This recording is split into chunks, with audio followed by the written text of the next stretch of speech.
Yeah, no, that's but it's just another example. Like everything's, and this has been true for a while. Everything's for sale. The ACC is very much trying to generate more revenue, and college presidents and commissioners and ADs will run down the street chasing a nickel into traffic because that's all they care about. Speaking of chasing down nickels and people needing money, we're going to talk about Florida State in a minute.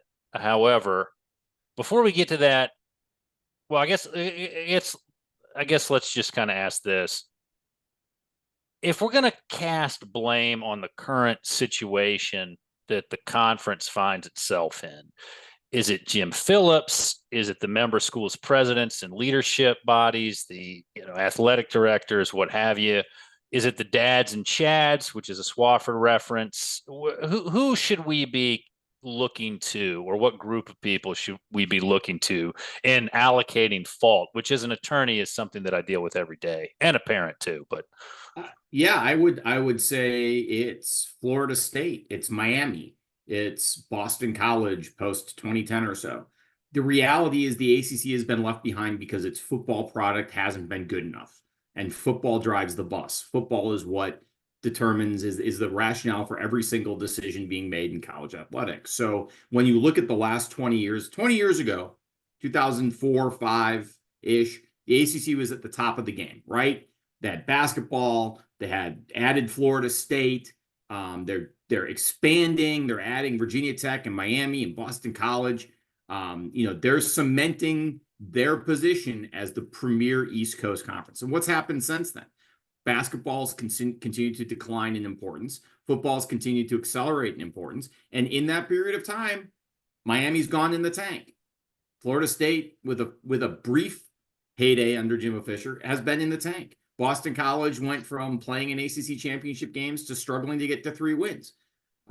Georgia Tech at one point under, previous regimes, Bobby Ross and all that, was competing for national titles.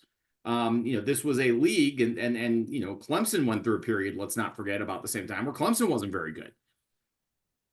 At the same time, the big brands, Michigan, Ohio State, obviously just about everybody in the SEC except Vanderbilt, continue to accelerate their football product. And what ended up being a sort of demarcation line in college sports is, if your half-awake uncle happens across a football game on the television on Saturday afternoon, does he stop? Well, guess what? He stops for Florida State. He stops for Notre Dame. He may stop for Nebraska.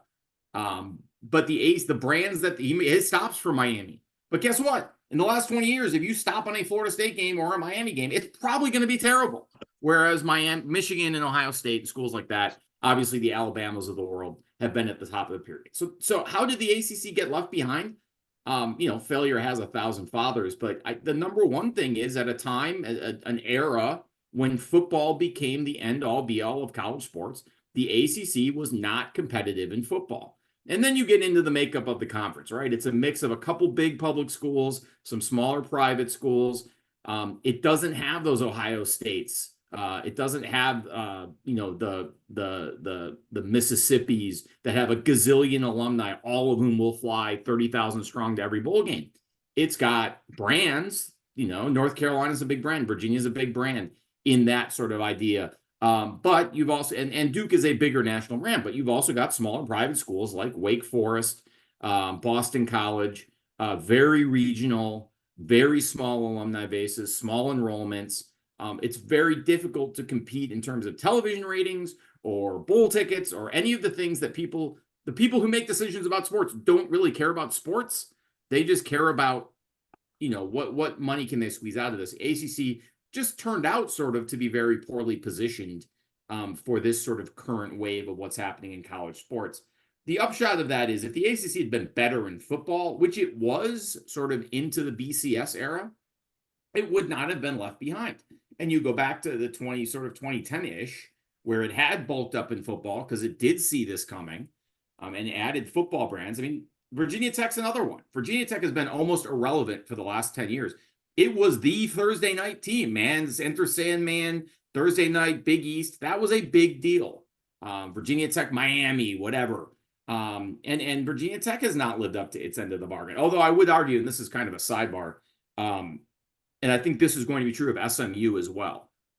Of all the schools the ACC has added, Virginia Tech actually fits the best, like culture-wise, mentality-wise, regionally. It has rivalries. Their fans get along with other ACC fans. They're not always whining about how the tournament's not at Madison Square Garden or pretending they're not in the league like Syracuse or Notre Dame fans. Virginia Tech's actually fit pretty well, and that was the school the ACC didn't want.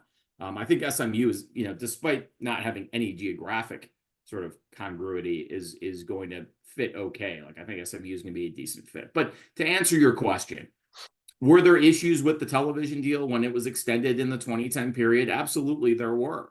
And I don't know that the ACC could have gotten a network then, like the Big Ten and SEC, because it did need to expand again, and it did need a grant of rights, and it did need to be better at football, quite frankly. But it could have gotten closer and moved that process up. It could have accelerated that process. There's no question about that. And that left it behind. So, yes, I mean, I think John Swofford made some very good decisions. I think he made a couple decisions that ended up having sort of unexpected long-term consequences.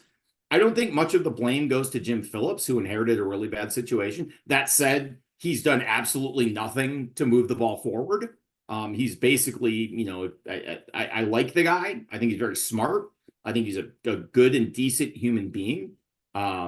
I think he probably was a pretty good athletic director. But there's no vision or proactive. The sum of ACC messaging on this stuff is, did you see our statement? And, oh, well, we're going to send Corey Alexander out on the media tour. Like, they have the SEC has 1,000 surrogates. The ACC has one surrogate, and it's the most loathed person in the entire league. So, Jim Phillips has not exactly made the most of the situation. There's no question about that. I think he is a little bit hamstrung by the fact that the presidents have more power than they did when Swofford was commissioner because of how the league's been restructured. And I don't think the presidents have any idea what they're doing.